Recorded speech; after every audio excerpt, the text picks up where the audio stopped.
आपदा आई, ओलावृष्टि हुई तो यहाँ पे जो पत्थर पड़ा उसमें सर का विशेष आशीर्वाद रहा। जिन किसान भाइयों ने बीमा कराया हुआ था, सर के ही आशीर्वाद से कि जनपद के 6000 किसान भाइयों को लगभग 6 करोड़ रुपया उनके खाते में गया। तो सर का एक बार सभी किसान भाइयों की तरफ से मैं स्वागत अभिनंदन करता हूँ। ये सर का आशीर्वाद और स्नेह रहा। तो मैं अब चूंकि सर को एक कार्यक्रम में जाना है तो विनम्रतापूर्वक सर से आग्रह करूंगा कि सर हम लोग का मार्गदर्शन करें।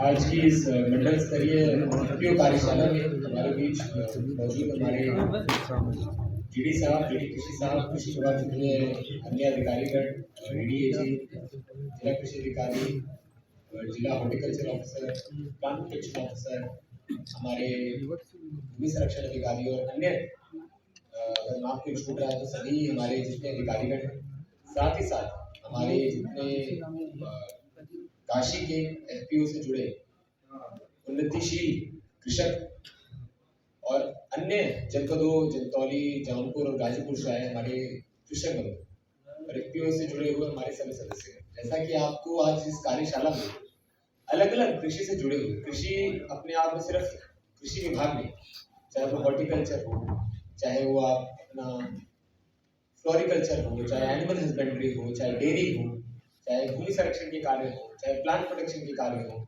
चाहे एक्सपोर्ट संबंधित कार्य पीड़ा से जुड़े हो, सबके संबंध में आज आपको कैसे एफपीओस को और सुदृढ़ किया जा सकता है ये बताए जाने का प्रयास किया है। और जैसा कि अलग अलग सोर्सेज से फंडेड हमारे एफपीओ हैं, चाहे वो एसएफएसी से हो, एनसीडीसी से हो, या नाबार्ड से हो, या सेल्फ फंडेड हो, अलग अलग एफपीओ जो गठित हुए हैं उसके पीछे जो मुख्य उद्देश्य था वो एक किसानों की, क्योंकि पूर्वांचल में हमारे छोटी खेती है, ये बहुत छोटे हैं, तो उसमें कोऑपरेटिव कल्चर, क्योंकि कहीं ना कहीं कोऑपरेटिव सोसाइटीज जो बनी चीज उद्देश्य थे पूर्वांचल में काम नहीं कर पाई। इसे और सुदृढ़ करने का जब से मिनिस्ट्री ऑफ कॉर्पोरेशन बनी है प्रयास निरंतर जारी है। और अब तो एफपीओ के साथ उनका आपस में एमयू करके आपस में जो एक दूसरे की रिसोर्सेज को यूज करने की भी बात आगे आई है। साथ ही साथ जो छोटे छोटे खेती है कैसे हम उसको उन किसानों की आय बढ़ा सकें, उन किसानों की आय को दोगुना कर सकें, उसमें एफपीओ का क्या रोल है, क्या महत्व है। तो जितना महत्व, जितना उसका इंपॉर्टेंस पूर्वांचली क्षेत्र में है, पूर्वांचल क्षेत्र में है, उतना कहीं नहीं, क्योंकि छोटी छोटी यहाँ खेती है। तो कुछ इस तरीके के एग्रीकल्चरल प्रैक्टिसेस आप यूज करके जो छोटी खेतों में संभव है, साथ ही साथ अपने खेतों में सिर्फ खेती ना करके दूसरी चीजें जैसे एनिमल हस्बेंड्री करके, फिशरीज करके, जैसे हमारे के सिंह साहब बैठे हैं, बहुत बढ़िया इनका, आप जाके देखिए कितना सुंदर, कितना अच्छा इन्होंने अपना पूरा पूरा फिशरीज का पूरा सेटअप उन्होंने बनाया हुआ है। इसी तरीके से आप हमारे यहाँ अनिल जी बैठे हैं, यहाँ बहुत ही सुंदर उनका सेटअप पूरा बना हुआ है, जिसके अंदर जितनी तरीके की एक्टिविटी, चाहे वो मस्टर्ड से आपका तेल बनाना हो, जितना आपको अन्य जो भी आज के समय प्रोएक्टिव एक्टिविटीज है, सब तरीके की एक्टिविटीज वहाँ, चाहे डेयरी हो, चाहे मस्टर्ड से आपको तेल बनाना हो, या जो उसके बाद जो आपका वो रह जाता है, रेजिड्यू रह जाता है, पराली रह जाती है, किस तरीके से उसको बेहतर तरीके से डिस्पोज किया जाए।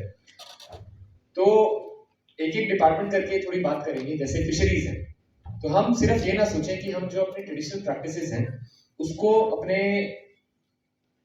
उसी से चलेंगे।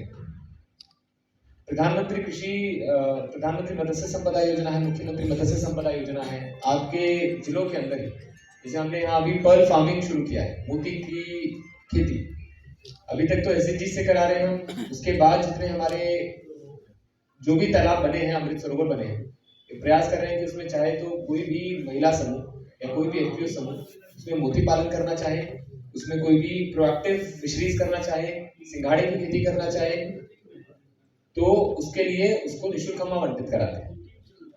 इसी तरीके से जो रिसोर्स हमारा खाली पड़ा था, किसी का कोई काम नहीं हो रहा था, उसका एक यूजर ग्रुप बन जाता है। इसी तरीके से जो अलग अलग नए नए इनोवेटिव तरीके हैं जिस फिशेस की, जैसे चंदौली में आप पूरे मंडल के लिए पूरे देश की, एशिया की सबसे बड़ी फिश मार्केट तैयार हो रही है, तो आपको उस अनुसार सोचना है कि कल को ये कितना बड़ा एक प्लेटफॉर्म हमारे लिए बन सकती है। तो उसकी तैयारी आपको आज से शुरू कर देनी है कि मार्केट के लिए इतनी बड़ी एक अपॉर्चुनिटी सबके पास निकल के आने वाली है। चंदौली मतलब यही बनारस के किसानों के लिए तो एकदम बगल में है, चंदौली के अंदर तो है ही, गाजीपुर जौनपुर के किसानों के लिए भी, इस मंडल के लिए पूरे विश्व की सबसे बड़ी जो मंडी है वो यहाँ पर आपके मंडल को मिलने वाली है। साथ ही साथ जब डेयरी की बात करें, एनिमल हस्बेंड्री की बात करें, जो प्रयास किया जा रहा है वाराणसी के अंदर गिर गाय और साहिवाल का ईटीटी के माध्यम से उसका प्रोडक्शन बढ़ाने का, साथ ही साथ आजकल आर्टिफिशियल इंसेमिनेशन से जो अच्छी नस्ल की गाय animal husbandry department artificial insemination के माध्यम से आपको प्रोवाइड करने का प्रयास कर रहा है। साथ ही साथ सरकार की जो योजना है, चाहे नंदनी हो, नंद बाबा दुग्ध मिशन हो, उसके माध्यम से ऐसी गाय आपके पास हो जिससे आपकी मिल्क प्रोडक्टिविटी अच्छी हो। साथ ही साथ पूरा का पूरा चाहे एनडीडीबी यहाँ काम करना शुरू किया हो, अमूल काम करना शुरू किया हो, अभी बस कुछ ही समय में, कुछ ही मैं महीने भी बोलूँगा, हफ्तों में हमारा ये जो अमूल का प्लांट है आप सबको समर्पित हो जाएगा। पूरे पूर्वांचल के किसान कितने लाभान्वित होंगे, आप उस तरीके से लॉन्ग टर्म सोचिए कि 10 साल बाद जब पूरे विश्व में पूर्वांचल एक, जैसे आज के समय जो गुजरात का पूर्वांचल क्षेत्र उस तरीके से जाना जाएगा मिल्क प्रोडक्शन, तो हम लोग को मिलकर अपने एफपीओ के माध्यम से उसमें क्या रोल अदा कर सकते हैं, क्या कंट्रीब्यूशन कर सकते हैं, उस तरीके से सोचिए। जब हम बात करते हैं हॉर्टिकल्चर की, आजकल कितनी नई नई फसलें आई हैं, आप जैसा जानते ही हैं, जनपद वाराणसी में पैक हाउस बनके तैयार है।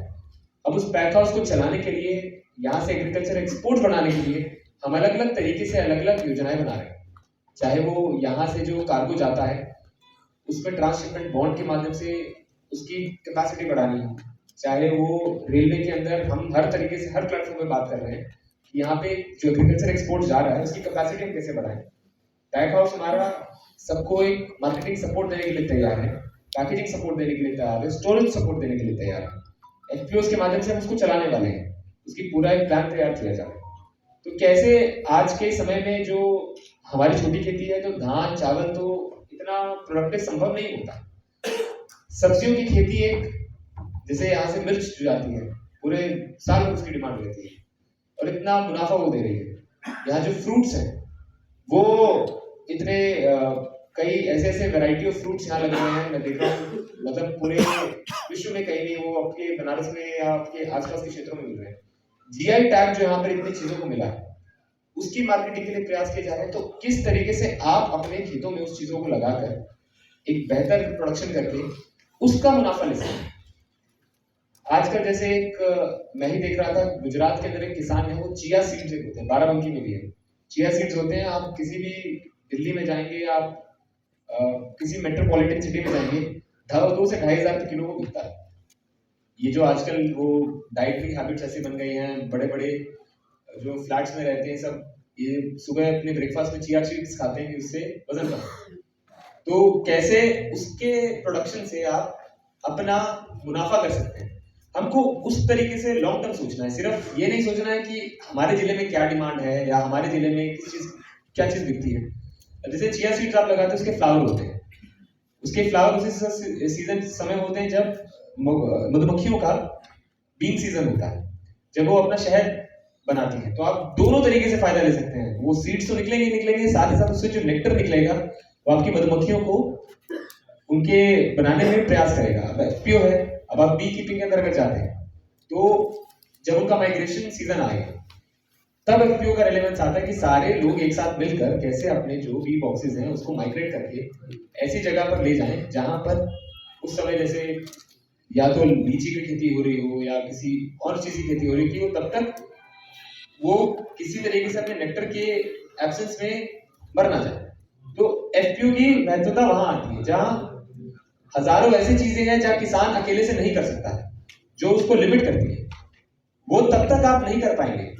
क्योंकि एफपीओ में जो मेरा जितना अनुभव रहा है, वो एफपीओ कारगर साबित हमेशा हुए हैं जहां पर इंटरनल उनकी जो स्ट्रक्चर है, उनका जो सिस्टम है, वो इस तरीके से बना हो कि रेगुलर बोर्ड मीटिंग्स उनकी हो रही हो, उनके निर्णय अच्छे से हो रहे हो, आपस में कुछ इंटरनल फाइटिंग ना हो, तो जो आप एफपीओ की जो बोर्ड हमारा है, उसके सीईओ है, उनकी ये रिस्पॉन्सिबिलिटी बनती है कि आपस में इंटरनल स्ट्रक्चर अपना ऐसा बनाए, क्योंकि अंदर ही अपनी लड़ाई हो जाएगी।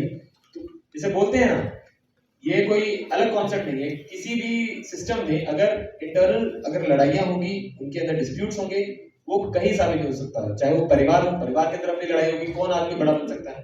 नहीं बन सकता है। इसी तरीके से वो एफपीओ की बात है, आप इंटरनल लड़ाई करके सबका अपना नुकसान करा रहे हैं। तो हमारी जिम्मेदारी है, जब हम एक लीडरशिप पोजीशन में आए हैं, एक मौका मिला है, जो कभी एक किसान होते थे, हम उससे एक एंटरप्रेन्योर बन जाए, तो उसमें आप सब नई नई चीजों को सोचें, नई नई चीजों को अपने कार्यों में लाने का प्रयास करें। आज के समय में रोज मुझे खुद इतना सीखने को मिलता है कि जैसे कहीं पता चलता है कि टाटा ने कोई एक प्लांट देने के लिए इतनी सब्सिडी दे रही है, या कोई इतनी सारी स्टार्टअप्स खुले हैं जो एफपीओस को सपोर्ट करने के लिए अलग अलग तरीके से मार्केटिंग सपोर्ट दे रहे हैं। जैसे कल ही हमारे यहाँ आए थे, वो यहाँ पर बी कीपिंग का एक नया कॉन्सेप्ट शुरू कर रहे हैं, यही जो मैंने चिया सीड्स का बताया, और उनके साथ मिलकर ये काम शुरू करेंगे, पूरा मार्केटिंग सपोर्ट देंगे, 220 रुपये प्रति किलो में प्रोक्योर भी करके लेके जाएंगे। तो आज के समय में अपॉर्चुनिटीज अनगिनत है, जरूरी है आपस में इंफॉर्मेशन एक्सचेंज करने की, आपस में एक दूसरे को जानकारी देने की। इसीलिए जानकारी की 200 लोग हैं, उसका जो सीईओ बना उसकी जिम्मेदारी है इस तरीके से नई नई इंफॉर्मेशन कलेक्ट करे, बाकी रिश्तेदारों को जागरूक करे, और आपस में सिनर्जी बनाकर एक अच्छा सिस्टम बनाकर एक पॉजिटिव डायरेक्शन में सभी को उस एफपीओ को लेके जाए। इतने नए नए प्लेटफॉर्म बने, आप अपने जैसे यहाँ पर वाराणसी में तो वोडाफोन इसमें काम भी कर रहा है कि अलग अलग एफपीओस को अलग अलग तरीके से सपोर्ट करने का। मिल्क प्रोडक्शन में अलग अलग योजनाएं चल रही है। अपने उत्पाद जो बनाते हैं उसकी पैकेजिंग अगर अच्छी हो, उसकी प्रोसेसिंग आपकी अच्छी हो, एक अच्छा मार्केटिंग प्लेटफॉर्म आपको मिल जाए, अवेलेबल हो, तो बहुत बड़ी मार्केट तो आपकी बनारस में ही अवेलेबल है। इतने सारे आपके होटल्स हैं।